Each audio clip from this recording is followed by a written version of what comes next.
नमस्कार। बात पाती की में आपका स्वागत है। मैं हूं अखिलेश शर्मा। वक्फ बिल को पारित हुए चाहे कुछ दिन हो गए हैं, लेकिन इसे लेकर उठा तूफान अभी थमने का नाम नहीं ले रहा है। इसे लेकर संसद से लेकर सड़क तक तो लड़ाई लड़ी गई, अब मामला अदालत तक भी पहुंच चुका है। इसके साथ ही जिन दलों ने इसका समर्थन किया या इसके समर्थन में आते हुए दिखाई दिए, उनके भीतर भी घमासान लगातार छिड़ा हुआ है। जेडीयू के भीतर जो हुआ वो तो आप सब जानते ही हैं, जहां पर कई मुस्लिम नेताओं ने जेडीयू से इस्तीफा दे दिया। इसी तरह से राष्ट्रीय लोकदल में भी कुछ नेताओं ने अपने इस्तीफे सौंप दिए, जो कि मुस्लिम समुदाय से आते हैं। इसी तरह लोक जनशक्ति पार्टी के भीतर भी आवाजें उठी हैं और साथ ही कुछ अन्य बीजेपी के सहयोगी दलों के भीतर भी इस तरह की आवाजें सुनने को मिली है। लेकिन सबसे चौंकाने वाला घटनाक्रम रहा है उड़ीसा की पार्टी बीजू जनता दल का। बीजेडी के भीतर इस बिल का जिस तरह से समर्थन एक तरह से किया गया परोक्ष रूप से, उसे लेकर काफी नाराजगी देखने को मिल रही है। दरअसल हुआ यह था कि नवीन पटनायक, जो कि बीजेडी के सर्वे सर्वा हैं, उड़ीसा के मुख्यमंत्री रह चुके हैं, उन्होंने ये स्पष्ट कर दिया था कि उनकी पार्टी वक्फ बिल का विरोध करेगी। आपने देखा भी होगा कि जिस तरह से पिछले विधानसभा चुनाव में बीजेपी ने बीजेडी को उड़ीसा में हराया, उसके बाद से बीजेडी एक ताकतवर, सशक्त और काफी प्रभावी विपक्षी पार्टी की भूमिका निभाने का प्रयास कर रही है। इससे पहले मोदी 2.0 में बीजेडी पर यह आरोप लगते रहे कि वो बीजेपी की बी टीम की तरह काम कर रही है। और कई मौकों पर ऐसा हुआ जब सरकार को संसद में नंबर्स की जरूरत थी, खासतौर से राज्यसभा में जहां पर कि सरकार का बहुमत नहीं है, बीजेडी ने आगे आकर सरकार का साथ निभाया और कई विवादास्पद बिल जो थे उनको पारित करवाया। इनमें 3 तलाक का मुद्दा हो या अनुच्छेद 370 को हटाना हो या फिर कृषि कानून हो, ऐसे तमाम मुद्दों पर बीजेडी ने परोक्ष या अपरोक्ष रूप से सरकार का साथ देकर उसकी मदद की राज्यसभा में। लेकिन जब सरकार उसकी चली गई बीजेपी के हाथों, तो यह माना गया कि बीजेडी एक ताकतवर भूमिका निभाएगी विपक्ष की।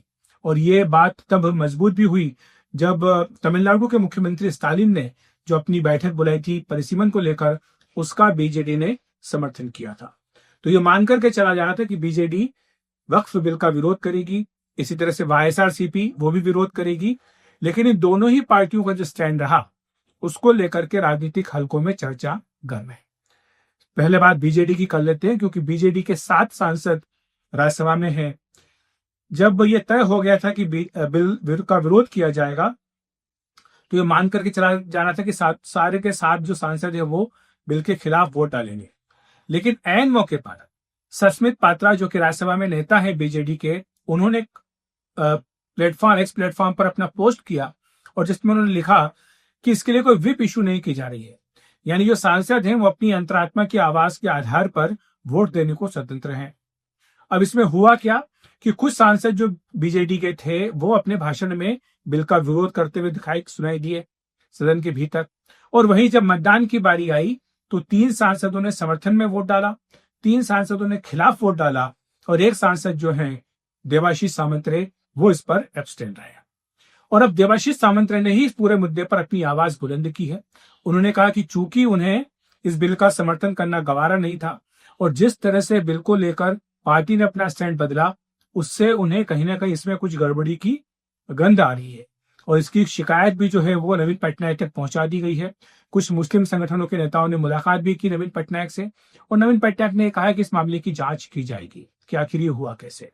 और इसमें सामंतरे का जो बयान आया है उसमें एक तरह से वो नवीन पटनायक के जो सलाहकार रहे हैं पांडियन, उनकी ओर इशारा कर रहे हैं। नाम तो उन्होंने खैर नहीं लिया, लेकिन इशारा उन्हीं का कर रहे हैं कि उन्हीं के कहने पर ऐसा हुआ।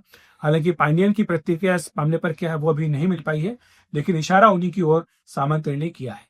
लेकिन महत्वपूर्ण बात यह है कि क्या बीजेडी के समर्थन करने से या जो 3 सांसदों ने समर्थन किया उससे क्या नंबर गेम पर कुछ असर पड़ता? बिल्कुल पड़ता, क्योंकि देखिए वहां पर राज्यसभा में जो सदस्य संख्या है एनडीए की वो अपनी 118 है। राज्यसभा में बहुमत का आंकड़ा 119 का है, और अगर आप मनोनीत सांसदों को और निर्दलीय सांसद को मिला लें तो इस तरह से एनडीए का जो आंकड़ा है वो 125 तक पहुंचता है। एनडीए को वहां पर 128 वोट मिले और खिलाफ में इस वक्फ बिल के 95 वोट वहां पर डाले गए, जो कि इंडिया गठबंधन की संख्या से भी ज्यादा है। तो ऐसे में अगर बीजेपी के 3 सांसद साथ नहीं देते तो यह संख्या 125 पर आती और उधर की संख्या बढ़कर 98 तक पहुंच जाती। तो निश्चित तौर पर इससे एक अलग तरह की तस्वीर राज्यसभा में दिखाई देती। बिल तो फिर भी पास होता, लेकिन मशक्कत ज्यादा करनी पड़ती सरकार के रणनीतिकारों को। और चूंकि वाईएसआरसीपी ने भी विप इशू नहीं की, आखिर मौके पर उन्होंने भी कहा कि लोग अपने हिसाब से वोट डालें, तो उनके भी एक सांसद ने इस बिल के समर्थन में वोट डाला। तो इस तरह से जो 128 की संख्या बनी, इसमें 4 वोट तो वो हो गए जो बीजेडी और वाईएसआरसीपी के सांसदों के थे। तो इसलिए ये महत्वपूर्ण हो जाता है कि ये जो संख्या का बल है, इसको किस तरह से मैनेज किया गया राज्यसभा के भीतर। लेकिन बीजेडी में इसको लेकर के खुशी नहीं है, इसको लेकर के आक्रोश है और इसमें सवाल पूछे जा रहे हैं। कुछ नेता इसमें बीजेपी का भी हाथ देख रहे हैं कि क्या बीजेपी के इशारे पर ऐसा किया गया। लेकिन जैसा मैंने शुरुआत में ही कहा, पिछले 10 साल तक तो ऐसा होता आया है कि सारे महत्वपूर्ण बिलों पर बीजेडी किसी न किसी तरह सरकार का साथ देती आई है। तो इस बिल पर भी साथ एक तरह से दे ही दिया। लेकिन अब बीजेडी के कुछ नेताओं को लगता है कि कहीं इसका खामियाजा उड़ीसा में न उठाना पड़े, क्योंकि वहां पर कुछ इलाकों में जहां पर मुस्लिम आबादी है, वहां पर कहीं इसका नुकसान तो नहीं उठाना पड़ जाएगा। तो जिस तरह की खलबली जेडीयू में देखने को मिली, आरएलडी में देखने को मिली वक्फ बिल को लेकर, वैसी खलबली अब बीजेडी में भी देखने को मिल रही है। सवाल ये कि क्या इसका असर जमीन पर कुछ होगा। देखिए, बात यह है कि जिस तरह से विपक्षी पार्टियों में होड़ लगी है सुप्रीम कोर्ट में इस बिल को, जो कि अब कानून बन चुका है राष्ट्रपति के दस्तखत के बाद, चैलेंज करने की, एक के बाद एक पिटीशन दाखिल वहां पर की जा रही हैं, उससे साफ तौर पर लग रहा है कि विपक्षी पार्टियां चाहती कि जो मुद्दा है वक्फ का, ये बना रहे, जिंदा रहे। और यही कारण है कि बिहार में खासतौर से आरजेडी चाहेगी कि जेडीयू को इस मुद्दे पर कटघरे में खड़ा किया जाए, एलजेपी को कटघरे में खड़ा किया जाए।